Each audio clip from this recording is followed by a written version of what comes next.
Estamos de volta com o terceiro e último bloco do Sala de Imprensa, que hoje fala sobre a campanha eleitoral na internet. Bom, além da divulgação das campanhas e dos programas de governo, a internet tem sido também um terreno fértil para a criação de imagens bem-humoradas de candidatos e de situações que eles vivem, principalmente nos debates na TV. São os chamados, como a gente já falou aqui, os memes. Vamos ver alguns deles. Nestas imagens, uma montagem ironiza a disputa das candidatas Dilma Rousseff e Marina Silva e um tweet brinca com a rivalidade entre elas num debate no SBT.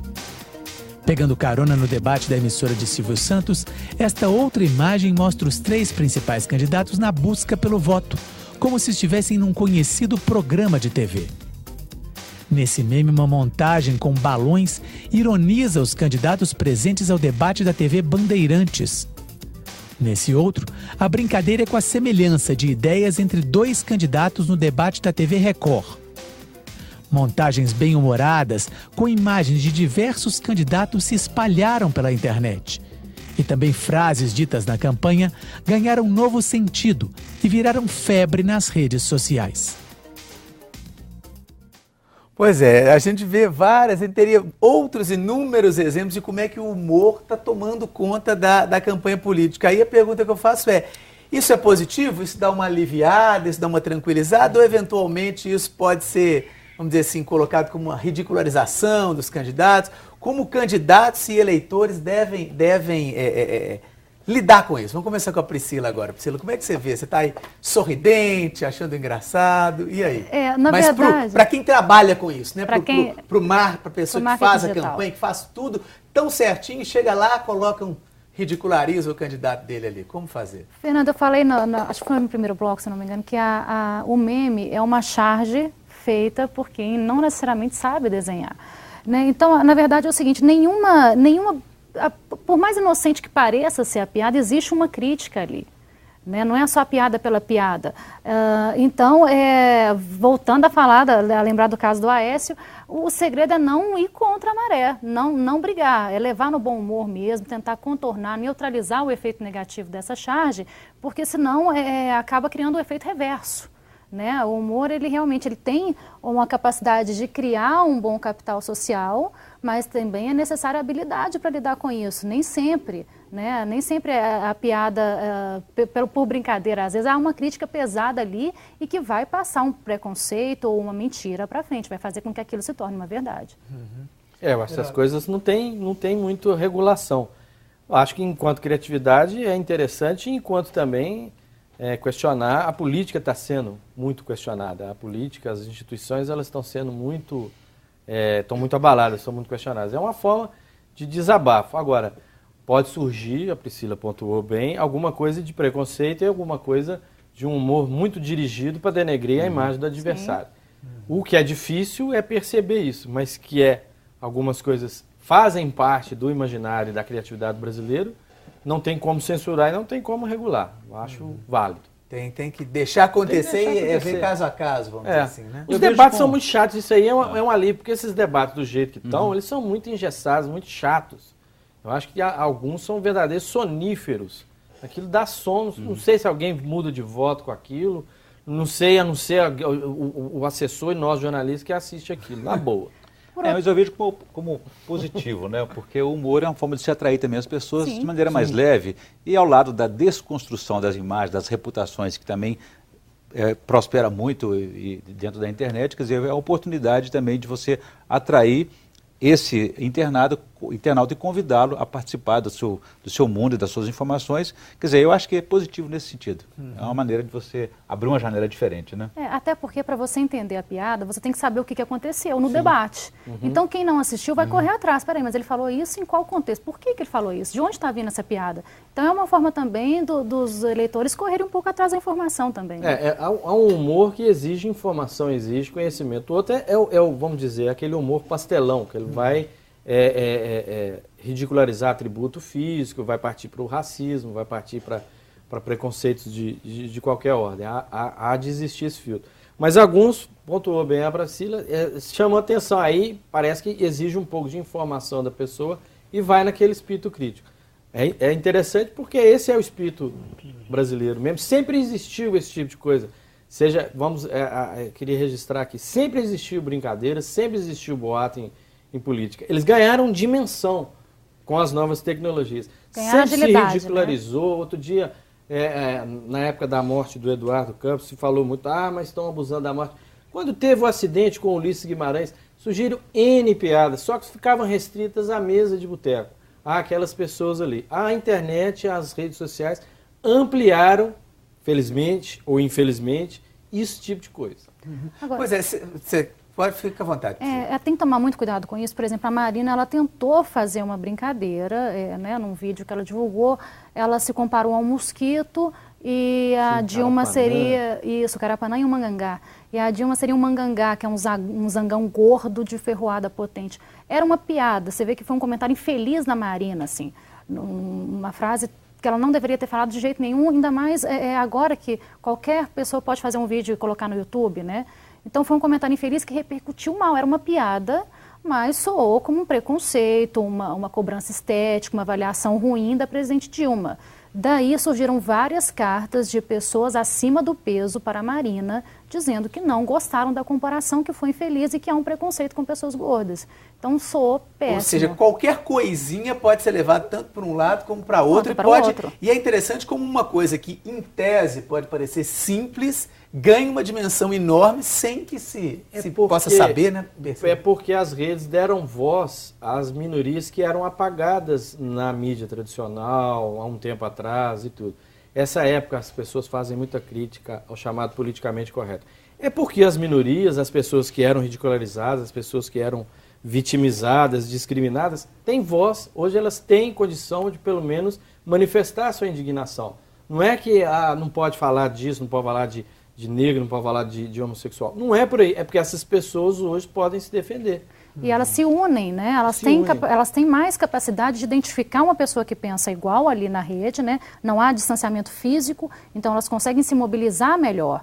Foi o que aconteceu quando o Pimenta da Veiga se referiu a minorias como coisas desse tipo. Rapidamente saiu um vídeo, né, do rapper Renegado, com a crítica sobre essa frase, e também quando houve a questão do Malafaia com a Marina, a pressão para retirar do programa de governo a criminalização da homofobia. Aquilo gerou também uma união muito forte da comunidade LGBT em cima da Marina, cobrando que ela voltasse com essa questão para o programa de governo. Ela nega que sofreu a pressão, mas outra vantagem das redes sociais é que a gente acompanha todo o processo ali ao vivo. Os tweets do Malafaia estão lá, nós acompanhamos a discussão dos dois o tempo todo.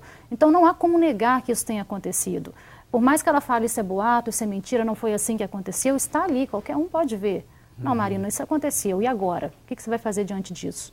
Né? Foi a grande pergunta que ficou. E aqui mesmo nós temos alguns casos semelhantes, alguns sites, alguns Facebook, alguns perfis identificados com humor e outros sites com a desconstrução, né? Por exemplo, você tem um Turista da Veiga que faz a piada pronta em cima de fatos envolvendo, digamos aí, atrapalhadas ou erros, equívocos do candidato do PSDB, Pimenta da Veiga. Então você, a partir desses comentários e dessas piadinhas que eles contam lá, você também se atualiza sobre o que está acontecendo, apesar do viés de oposição que ele tem ao candidato Pimenta da Veiga. E ambos os polos dessa disputa política, o PT e o PSDB, têm seus sites também de desconstrução do rival, né? Pois é, mas essa desconstrução, isso que você está colocando, por exemplo, crítica sempre vai existir. Agora, como identificar na internet, com esse volume enorme de informação, a crítica, vamos dizer assim, com dados e baseada em fatos, nem que sejam, vamos dizer assim, piadas a respeito do fato,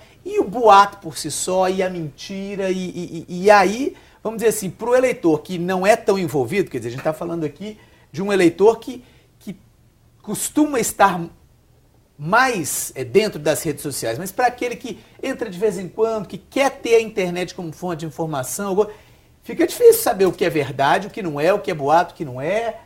Há algum, vamos dizer assim, alguma dica, alguma coisa pro eleitor que entra de vez em quando na rede não se assustar com esse volume de informação e com essa, entre aspas, falta de credibilidade de não saber o que é verdade, o que é mentira? Geralmente quem entra pouco é que vai nessas ondas de boato, porque os boatos costumam ser os mesmos, né? Assim, tem coisas recorrentes na internet Eu já devo ter lido assim, umas 25 vezes que vão acabar com o 13º, coisas assim, das mais estapafúrdias. Eu acho que é subjetivo muito esse critério de verdade, essas coisas, mas voltando, boato sempre existiu, uma hora ele vai, né, ele tem uns gráficos assim, ele vai lá em cima e depois ele estabiliza e tudo.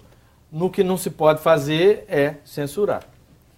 O eleitor, o cidadão, o internauta, ele tem até o dia 5 de outubro para fazer a sua opção. Exato. O importante é que ele busque se informar cada vez mais sobre a trajetória, as realizações de cada candidato, e nesse caso a internet é apenas uma das ferramentas, né? Então ele não pode se fiar completamente nessa para não ficar realmente iludido.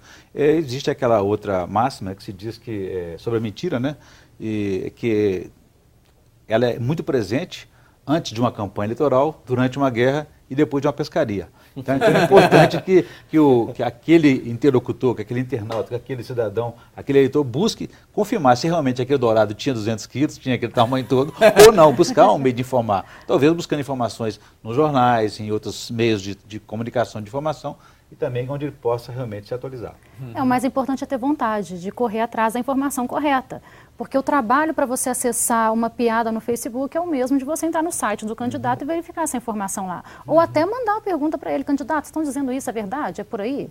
Eles têm, ou eles, ou a assessoria, alguém dá um retorno. O ideal é que dê o retorno. Né? Tem uma presença. Porque a pessoa, quando vai adquirir um imóvel ou um bem imóvel mais caro, com mais investimento, ele tem que se informar melhor. Então, uma decisão como essa, que é um dia só que você vai lá fazer a votação, você vai clicar lá 21 vezes para poder definir quem é o deputado estadual, o deputado federal, o senador, o governador, o presidente, é um dia só que valem para 4 anos, enfim. E pega muito também nessa questão a característica da eleição. Na majoritária parece que o voto está mais definido, ele é um voto mais apaixonado, ele é um voto identificado com a pessoa, com a simpatia, com o carisma, ou com o não, há candidatos que são odiados, né, assim. Não quero votar naquele jeito. Cria um verdadeiro ódio, cria assim uma ojeriza mesmo. Na proporcional parece que já é um voto um pouco mais racional, nesse cara aqui do bairro, ou ele jogou no meu time. Alguns critérios são mais imunes a esse tipo de paixão. O cara já vota ali, sabendo que fulano realizou isso, ele ajuda a escola, ele ajuda a pai, ele tem identificação com isso. Parece que na proporcional existe uma identificação, vamos dizer, mais racional. E na majoritária, governador, presidente, realmente não gosto, entra muita questão do carisma, entra muito aquela questão pessoal. A rejeição, né, é relação de amor e ódio mesmo. Não sei se vocês perceberam, Priscila, também a questão da polarização na majoritária, no topo da disputa, né, como também na outra ponta da disputa, que seria o Z4, né, os que estão assim, sujeitos a rebaixamento. Então, entre os pequenos candidatos, aqueles de 1%, há uma disputa entre eles, ocupando os espaços na internet, nas redes sociais, no Facebook, Twitter, de forma que eles consigam alcançar mais votos do que o seu concorrente mais direto. Porque se você tiver 3% de votação, de intenção de voto, de votação depois nas urnas, isso representa, em termos de Brasil, muito, 3 milhões, 4 milhões de votos. Quer dizer, muito mais votos do que em número absoluto é muito voto. O que pode catapultar uma candidatura, né? O cara pelo menos ganhou visibilidade, que se ele for candidato a um Senado ou a um deputado... E melhora o fundo partidário, o plano seguinte. Todos querem transformar o capital que é social em capital político. Esse é o grande desafio mesmo. Isso. Agora, eu queria chamar a atenção, Fernando, é uma coisa que está acontecendo muito, é que as pessoas têm se organizado para criar sites para ajudar a decisão de voto. Por exemplo, a comunidade LGBT mostrando quem são os candidatos que mais apresentam propostas nessa linha, sites que mostram quem seria o político mais honesto. É preciso tomar cuidado também com esse tipo de coisa, porque há interesses escusos por trás desses sites também, né? Perfeito. Infelizmente, o nosso tempo acabou. A gente poderia continuar conversando aqui mais. A internet nos dá, né, ampla gama de informações. Várias janelas, né? Muita. Põe janela nisso. O Sala de Imprensa termina aqui. Muito obrigado aos nossos colegas jornalistas. Obrigado a você que nos acompanhou. E até o nosso próximo programa.